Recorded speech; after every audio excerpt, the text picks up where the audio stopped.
Sachez-le, premier épisode, la couleur du cheval blanc d'Henri IV. Qu'est-ce que c'est que ce sujet encore?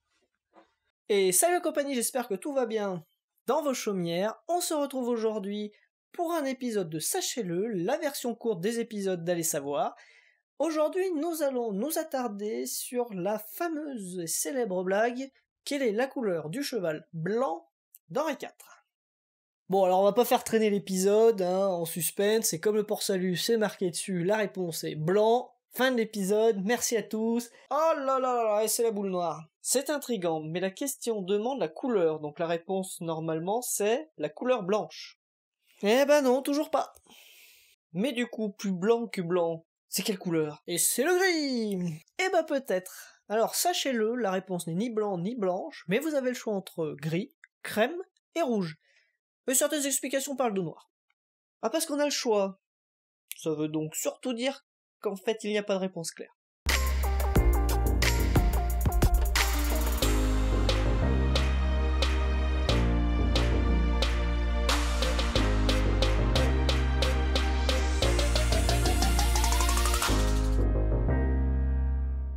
Alors, dès que nous touchons à l'histoire, nous n'avons pas forcément de réponse exacte et précise, mais des suppositions.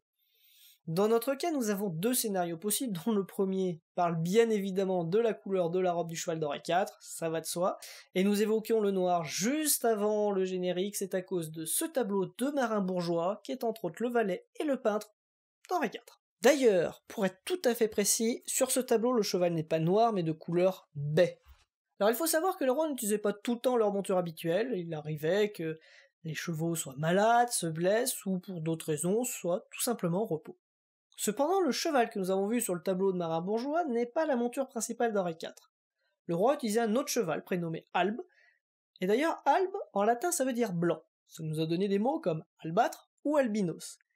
Et il est à noter quand même que les chevaux purement blancs n'existent pas ou sont très très rares, et donc du coup sont très convoités. En effet, un cheval blanc est un symbole de pureté et d'obéissance.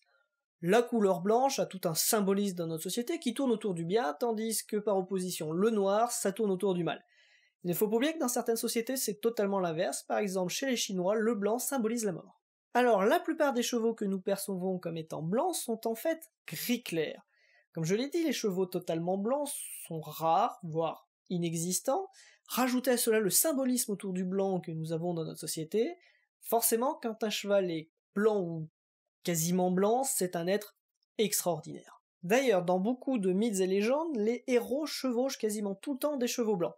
C'est le cas d'Apollon, d'Achille ou encore d'Héraclès qui chevauche Pégase, un célèbre cheval fils de Poséidon et de la gorgone Méduse. Du coup, les rois ont quasiment tous eu des chevaux blancs et ils étaient quasiment les seuls à utiliser des chevaux avec cette robe-là. Cela leur permettait, entre autres sur le champ de bataille, de faire savoir aux soldats qui dirigeaient la bataille. Parce que forcément, un cheval blanc parmi des chevaux de toute couleur, ça se remarque. Ah oui, ils ont pas beaucoup de jugeote ces rois quand même, parce que bon... Bah du coup c'est facile de savoir qui tue en premier dans la bataille, le mec au cheval blanc, et puis voilà, c'est fini quoi. Alors oui, mais on va nuancer ses propos, car quand le roi était, imaginons, au milieu de la mêlée, était quand même entouré d'excellents soldats afin de constituer une garde autour de lui, afin de le protéger, et pour l'ennemi il valait mieux attraper un roi vivant, cela avait plus de valeur qu'un roi mort. Stratégiquement parlant, c'était mieux. On peut évoquer François Ier. Et puis quand le roi regardait la bataille au loin, il était rarement à portée d'arc ou d'arbalète, il était plutôt tranquille. Cependant, à l'invention du fusil, cela a quelque peu changé. On peut évoquer Napoléon, qui pendant la bataille de Ratisbonne a été blessé au talon alors qu'il était sur son cheval Marengo, tranquillement à diriger la bataille. Il a été de nouveau blessé un petit peu plus tard au bas de la jambe, encore une fois par une balle. Revenons-en à Henri IV, dit le vert galant, à cause de son grand nombre de maîtresses, et surtout à son cheval Albe, car selon les tableaux, il est clairement gris clair, ou encore plutôt crème.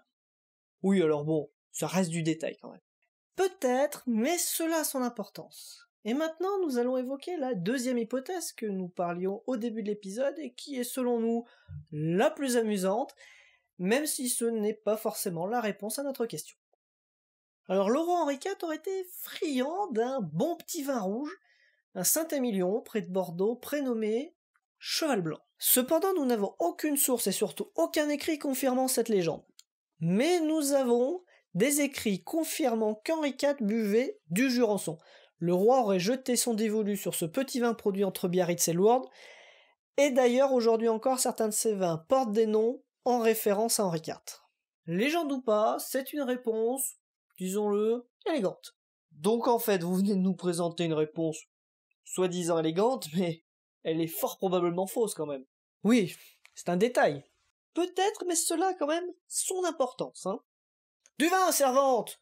Que je pisse à foison! Bref, nous arrivons à la fin de l'épisode et espérons que vous avez apprécié ce format court. Et du coup, n'hésitez pas à partager, liker et commenter cet épisode, à nous dire si ce format court vous a plu.